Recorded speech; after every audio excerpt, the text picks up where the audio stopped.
여러분들 사랑하는 사람을 떠나보내신 적이 있으십니까? 예, 젊을 때 연애하다가 이별한 거 말고요. 사별하신 적 있으십니까? Have you had to say goodbye to a loved one in your life? 저는 군에 있을 때 때부터 친하게 지내던 친구가 갑자기 사고로 죽는 일이 있었고요. 또 3년 전에 저희 어머니가 돌아가시는 일이 있었습니다. I lost my longtime friend when I was in the military, who'd been a friend with me since I was a junior high student. And I lost my mother 3 years ago. 여러분들 사랑하는 사람이 우리 곁을 떠나가는 것 결코 받아들이기 쉽지 않습니다. It's really hard to accept the fact the person that I dearly loved is no longer with us. 하지만 입장을 한번 바꿔놓고 생각해 보시면 좋을 것 같습니다. 떠나가는 사람의 입장, 사랑하는 사람을 두고 떠나가는 사람의 입장은 또 어떨 것 같습니까? But you also need to think about the opposite way. You know, how hard it could be for the one who's leaving the loved ones behind. 저는 예전에 어떤 유명한 대학 교수님의 이야기를 들은 적이 있습니다. 이분은 인생을 분노로 살아왔던 분이었습니다. 누구에 대한 분노냐? 자기가 어릴 때 돌아가신 아버지에 대한 분노로 살아왔습니다. I heard of a story of a professor of a well-known college, and his life was full of anger toward his father who died when he was young. 그래서 이분은 자신이 정말 열심히 살아서 성공해서 우리 아버지를 이름을 영어롭게 하겠다가 아니고 복수심에 정말 그 분노가 복수심이 되어서 내가 보란 듯이 잘 살아보겠다는 그런 마음으로 열심히 공부했고 그래서 유명한 대학의 교수까지 되었다라는 말을 들은 적이 있습니다. I heard a story of a professor of a well-known college. He was full of anger in his life, and his anger became a hard to revenge to his father who left him when he was young. He studied really hard not to honor his father, but with the heart of avenge that he wanted to do, and he wanted to show that he can do something without his father's help. 그런데 이분이 자신이 결혼해서 자식을 낳고 아버지가 되어서야 비로소 어린 자신을 두고 떠나가던 그 아버지가 얼마나 힘들었을까라는 것을 깨닫게 되었다고 합니다. But when he became a father after marriage, he realized that how difficult for his father to leave his young son behind. And he finally realized that was not his father's fault that he had to go away. 한 가정의 가장이 되면 또 한 그룹의 리더가 되면 느낄 수 있는 아픔이라 생각합니다. 자신이 떠나감으로써 겪을 수 있는 그런 아픔은 자신이 남겨지는 아픔보다 더 클 수도 있지 않을까 한번 생각해 봅니다. If you're a head of a household, if you're leader of a group, then you may experience this difficulty. Leaving someone behind, that sadness could be much more difficult to deal with than being left behind. 저는 예수님도 이런 아픔을 갖고 떠나시지 않았을까 생각해 봅니다. 자, 우리가 부활주일이 2주 지난 오늘 예배를 드립니다만 예수님이 당신의 죽음에 대해서 이야기하면서 당신이 사랑하는 제자들을 떠날 때 가졌던 아픔이 얼마나 컸을까 한번 생각해 보게 되었습니다. I have thought about the difficulty and sadness that Jesus had as he was saying and he was talking about his own death. This is the second week after the Easter, but Jesus was already talking about his own death way before his death and resurrection. And think about how difficult it could be for him to say goodbye to his beloved disciples. 여러분들 마태복음 4장에 보면 베드로와 그의 형제 안드레가 예수님이 부르시니 자신의 그물을 버려두고 예수님을 쫓았다라는 말씀이 적혀져 있습니다. If you look at Matthew chapter 4, then you can see Peter and his brother Andrew left their net behind and followed Jesus. 그리고 바로 뒤에 보면 야고보와 요한은 배와 아버지를 버려두고 예수님을 따랐다고 되어 있습니다. In the same chapter you can see that James and John followed Jesus, leaving their boat and their father. 자신이 가지고 있던 모든 것을 버렸던 것이죠. 여러분들 마태는 어떻습니까? 마태는 세리였습니다. How about Matthew, who was a tax collector? 자, 여러분들 마태가 세리라면 세리가 어떤 일을 했을까 생각해 보신다면, 자, 세금을 일부를 거두라는데 2부를 걷고 1부는 정부에 내고 1부는 자기가 가졌다, 이게 아니고요. 사실은 이 당시 로마 제국에서는요, 각 지역마다 세금을 거둘 수 있는 권리를 경매에 붙였습니다. So in the Roman Empire, the government auctioned the right to collect tax in each region. 그렇다면 이 세금을 거둘 수 있는 권리를 샀던 이 마태, 그 경매에서 그 권한을 샀던 마태는 정부에서 요구하는 돈만 내고 자기가 원하는 만큼 세금을 거둘 수 있는 권한이 있었습니다. 그렇다면 이 마태는 정말 재산이 상당했던 사람입니다. 그 지역에서 명망이 있는 유지였던 것입니다. Matthew won this right to collect tax in his region. The Roman Empire auctioned the right to collect tax in certain regions, and Matthew was the winner. He put the money, he gave the government, and he could collect as much as tax as he wanted. Then Matthew was a wealthy man. He was an influential figure. 하지만 마태는 자신의 세관을 버려두고 예수님을 따랐다. But Matthew left his tax collector's booth and followed Jesus. 자, 보십시오. 베드로, 그리고 그의 형제 안드레, 야고보와 요한, 마태, 이 모든 사람들 자신의 삶의 모든 것들, 가족들, 돈과 재산을 다 버리고 예수님을 따랐던 사람입니다. Look at this. Peter, Andrew, John, and James, and Matthew. They left everything behind to follow Jesus. Not only about what they had, but also they had to leave their family behind.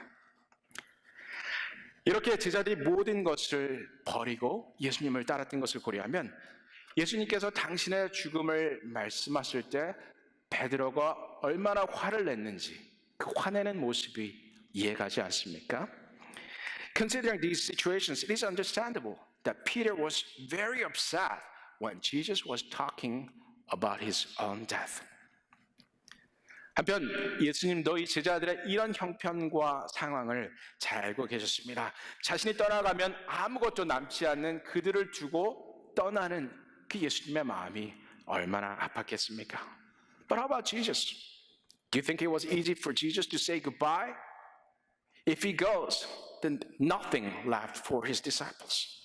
더군다나 예수님은 3년 동안이나 제자들과 함께 하셨습니다. 3년 동안이 그렇게 길지 않은 시간일지 모르지만 3년 동안 매일 같이 먹고 매일 잠자고 매일 같이 생활한다면 결코 짧지 않은 시간입니다. 어떻게 보면 20년 동안 같은 직장에서 일했지만 일주일에 1시간 얘기할까 말까 한 그런 관계보다 훨씬 돈독한 관계였을 것입니다. On top of that, Jesus spent 3 years of time not only just having a meeting once or twice in a week, but he spent all of his time. He was with them every day and all day, eating together, sleeping together, spending time together, doing the ministry together. His relationship with disciples was much stronger than your relationship with your colleague who worked with you for 20 years, but had a meeting once or twice in a week or a month. 더불어 이 제자들은 예수님에 대한 엄청난 기대들을 갖고 살아갔습니다. 그들에게는 예수님의 떠남이 엄청난 충격이 아닐 수 없었겠죠. 그런 제자들을 알고 이해하셨던 예수님께서 그들을 위로하시면서 2가지를 약속해 주신 것이 있습니다. Yes, it was really hard for the disciples to accept the fact that Jesus is about to die. But Jesus also knew their situations. And he promised 2 things for them, for the disciples and for us. 예수님께서 약속하신 것 2가지가 무엇입니까? 첫 번째는 당신이 감으로써 우리에게 영원히 거할 처소를 마련하신다는 약속입니다. The first promise is that Jesus will prepare dwelling places for us. In my Father's house there are many dwelling places. 나의 아버지 집에 거할 곳이 많도다. 그렇지 않으면 너에게 일렀으리라. 내가 너희를 위하여 거처를 예비하러 가노니 내가 너희를 위하여 거처를 예비하면 내가 다시 와서 너희를 내게로 영접하여 나 있는 곳에 너희도 있게 하리라. In my Father's house there are many dwelling places. If it were not so, I would have told you. For I go to prepare a place for you. And if I go and prepare a place for you, I will come back and take you to be with me, that you also may be where I am. 거처를 예배하는 것은 신랑이 신부를 맞을 때 하는 일입니다. 신랑 되신 예수님이 신부된 우리가 영원히 함께 살 수 있도록 살아갈 집을 준비하는 일입니다. Preparing a dwelling place is what a bridegroom would do for his bride. He left to prepare a dwelling place for his loving wife, to live forever together. 그것이 바로 예수님께서 우리에게 주신 첫 번째 약속입니다. That is the first promise as Jesus was saying goodbye to his disciples. 예수님은 거기서 그치지 않고 우리를 위해 또 다른 일을 할 것을 약속하셨습니다. Jesus promised another thing, which is about the Holy Spirit. 내가 떠나가는 것이 너희에게 유익이라. 내가 떠나지 아니하면 보혜사가 너희에게로 오시지 아니할 것이요 가면 내가 그를 너희에게 보내리라. I tell the truth, it is good to your advantage that I go away. For if I do not go away, the helper will not come to you. But if I go, I will send him to you. 즉 예수님은 제자들 곁을 떠나가시면서 아버지 집에 처소를 예비하실 것과 보혜사 성령님을 보내실 것을 약속하실 것입니다. Yes, as Jesus was preparing for his own death, he promised two things. One is preparing dwelling places for the disciples, for us. The second, he promised that the Holy Spirit will come and will help you. 자, 그렇다면 이 보혜사는 어떤 분이십니까? Then who is the Holy Spirit?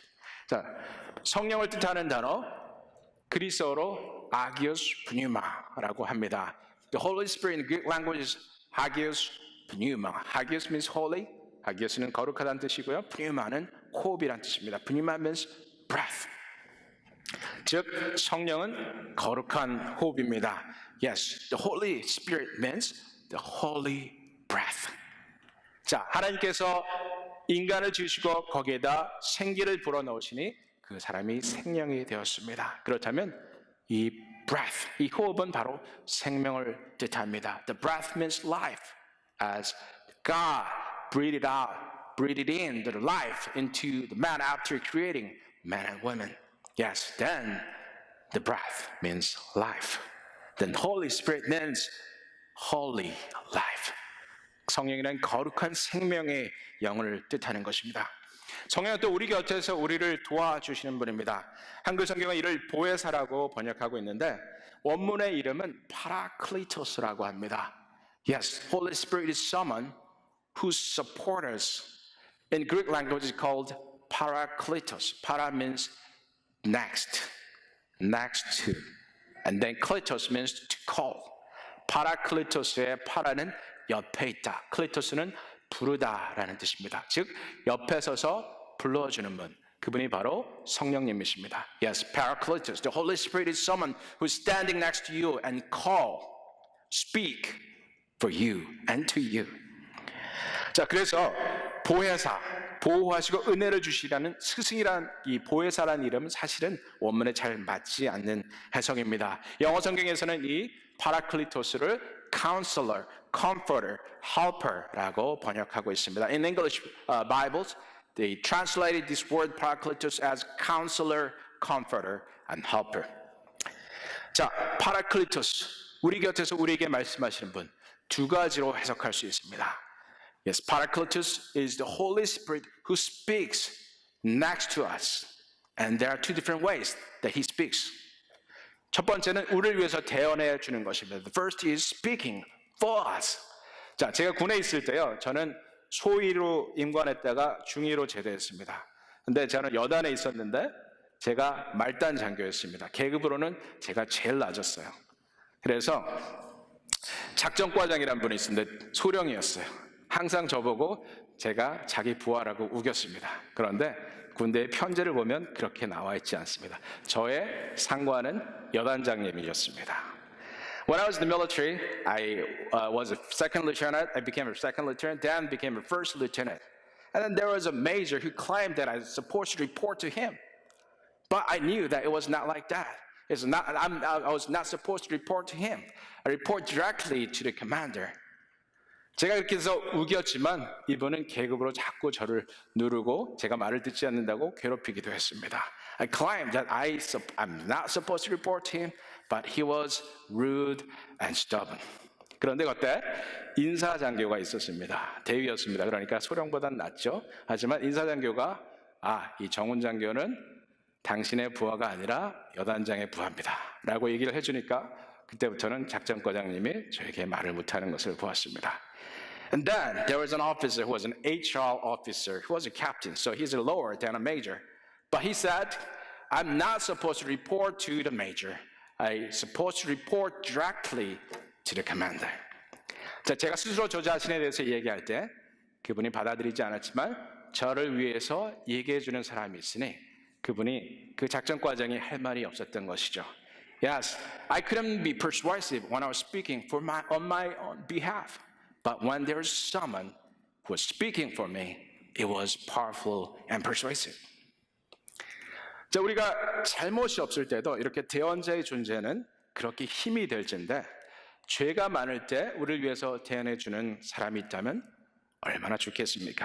Even if you did not sin, the presence of someone who speaks for you could be very helpful. How much more helpful it could be when we committed sins. 사실 돈이 있고 힘이 있을 때는 사람들이 간이라도 빼줄 것처럼 친절하게 대하는 경우들이 많습니다. 우리가 대통령이 탄핵되는 것을 보았지만 권력을 잃어버리는 순간, 돈을 잃어버리는 순간, 죄인이라는 명칭이 붙는 순간 주변 사람들은 썰물처럼 사라져버리기 마련입니다. When you have power and money, you will be surrounded by people, kind people, willing people to support you and help you and flatter you. Yet as soon as you lose your power and money, people would just disappear from your side. 그러나 죄인인 우리 곁을 떠나지 않고 우리를 위해서 대언해 주는 그 대언자가 우리에게 있습니다. 법정에서 법에 대해 잘 모르고 말이 어눌한 우리를 대신해서 대언해 주는 대언자. 검사는 우리가 죄인이라 기소하지만 아니다. 나에게 잘못이 없다라고 말해주는 대언자가 우리에게 있습니다. But we have a spokesperson, even though we are sinners. 죄인이 우리가 판사 앞에 섰을 때 검사가 나의 죄목을 하나하나 읽어내려간다면 얼마나 두렵겠습니까? 그러나 탁월하고 유능한 변호사가 내 곁에 서서 하나하나 나의 무죄를 증명해 준다면 이 얼마나 놀라운 축복이겠습니까? How scary it could be if the prosecutor tells people and your judge of your sins one by one, reading the list of all your sins. Yet how comforting it could be if there's a capable attorney next to you proving your innocence item by item. 주인은 우리가 하나님 앞에 섰을 때 마귀가 우리 제목들을 하나하나 대면서 정죄하면 우리에게 그 무슨 할 말이 있겠습니까? 그러나 그 자리에 서서 우리의 의로움을 대신 증명해 주시는 분, 나의 의로움이 아니라 당신의 의로움을 우리에게 전가해 주시는, 그것을 영어로는 impute라고 표현합니다. 내 곁에 서서 나를 도와주고 힘이 되어주는 사람이 있다면 얼마나 좋겠습니까? 성령님이 바로 그런 역할을 해주시는 것입니다. Satan condemns us, but this spokesperson stand next to us, impute his righteousness to us, and prove our righteousness, our innocence. 두 번째로 성령님은 파라클리토스는 우리 곁에서 도우시면서 우리에게 격려하시는 분이십니다. 낙심할 때, 실패했을 때, 절망에 빠져 있을 때 우리를 격려해 주실 뿐만 아니라 우리의 궁극적인 소망이 어디에 있는지를 알려주시는 분입니다. Yes, Paracletus, the Holy Spirit not only speaks for us, but He also speaks to us. When you are defeated, when you're failed, when you are despaired, He speaks to us, encourages us. 성령께서 우리에게 말씀하시는 것 중에 가장 중요한 것이 무엇이냐? 진리에 대해서 가르쳐 주십니다. 여기에 성령의 또 다른 이름이 있으니 바로 진리의 영이다. Pneuma tis aletheia. pneuma, 영, tis aletheia, the truth, 진리의 영. Yes, the Holy Spirit is the Spirit of truth. He tells us, He speaks to us about the truth. 진리의 성령이 오시면 그가 너희를 모든 진리 가운데로 인도하시니 그가 스스로 말하지 않고 오직 들은 것을 말하며 장래일을 너에게 알게 하시리라. But when the Spirit of truth comes, He will guide you into all truth. He will not speak on His own. He will speak only what He hears. And He will tell you what is to come. 진리의 영이라 하면 진리이신 예수 그리스도에 대해 증거하는 영이라는 뜻입니다. 성령님은 자신에 대해 말하지 않고 우리에게 구원의 길로 예배해 주신 예수님에 대해서 증거합니다. He is the Spirit of truth. Because He speaks about Jesus, who is the truth Himself. He does not speak on His own. He tells us about truth. 자, 말씀을 요약합니다. Let me summarize this message today. 부활하셔서 제자들 곁을 떠나가신 우리 곁을 떠나가신 해 주셨습니다. Jesus promised to do two things for us as He was preparing for His death. 첫째는 아버지 집에 우리가 거할 곳을 예비하는 것이요. 둘째는 성령님을 보내주신 것입니다. First thing is preparing dwelling place for us. And the second thing is sending His Spirit, the Spirit of truth to us. 이렇게 해서 예수님을 통해서 우리에게 오신 성령님은 우리 곁에 서서 우리를 위해서 말씀하시고 우리에게 말씀해 주신 것입니다. Yes, the Holy Spirit was sent by Jesus Christ. And He speaks, He stands next to us, and He speaks in two different ways. He speaks for us. When Satan condemns you, he says that you are righteous because of the righteousness of Jesus Christ. 그리고 우리가 낙심하고 절망에 빠져 있을 때 너에게 희망이 있다, 소망이 있다. 왜냐하면 진리 되신 예수 그리스도께서 있기 때문이다 라고 우리에게 말씀해 주십니다. And the Holy Spirit speaks to us when we are despaired. Not because of your own power, your intelligence and wisdom, but because of the truth of Jesus Christ. 마귀가 우리를 정죄합니다. 그러나 예수님은 우리에게 의를 부어 주셨습니다. That Satan condemns us, but Jesus imputed us His righteousness. 그래서 한문에 보시면요, 의라는 글자 어떻게 쓰는지 아십니까? I forgot to show you how you write the word righteous in Chinese letter. 한문을 좀 아시는 분, 우리 장우람 성도님 잘 아실 것 같습니다. 의자가 어떻게 쓰였습니까? 의롭다 할 때 의자, 양미가 있고 그 밑에 나자가 있습니다. 내가 양을 어깨에 얹고 갈 때, 양을 짊어지고 갈 때 우리는 의로울 수 있다. 사실 한문에 굉장히 많은 성경적인 단어들이 있습니다. 여러분들 그런 얘기 들어보신지 모르겠지만 사실 창세기도 한문으로 풀어보면 굉장히 다양한 진리들을 우리가 발견할 수 있습니다. 뭐 한문이 기독교의 영향을 받고 쓰여졌습니까? 만들어졌습니까? 전혀 그렇지 않습니다. 그런데 성경의 창조에 관한 진리를 설명해주는 한문의 단어들이, 글자들이 굉장히 많습니다. 나중에 기회가 되면 한번 말씀드리겠는데요. Yes, there are so many letters in Chinese letters that teaches about the truth of God and God's creation. Of course, they did not know about Christianity or about the Bible when they were creating their letters. But there are so many letters that teach us about the truth of God and the creation of God. 자, 그 중에 하나가 바로 의롭다 할 때의 의자입니다. 우리는 의롭습니다. 무엇 때문에? 나 때문이 아니라 내 위에 계시는 그 어린 양 때문에, 그 어린 양의 피가 우리를 씻어주셨기 때문입니다. Yes, we are righteous, not because we are righteous by our own, but because of the Lamb who died for us, who shed His blood for us, who forgave us with His own sacrifice. 자, 이 보혜사 성령님, 우리 곁에 계시면서 우리를 위해서 말씀하시고 우리에게 말씀하실 것을 가르쳐 주셨습니다. Yes, this Paracletus, the Holy Spirit, speaks for us and speaks to us. 그래서 우리는 우리의 삶의 자리에 늘 성령께서 함께 하시도록 초청해야 합니다. That's why we need to invite the Holy Spirit to our lives. 그렇기 때문에 우리는 성령님의 말씀에 민감해야 합니다. That's why we have to listen to the Holy Spirit. Whatever He teaches us, we need to follow and obey His instructions.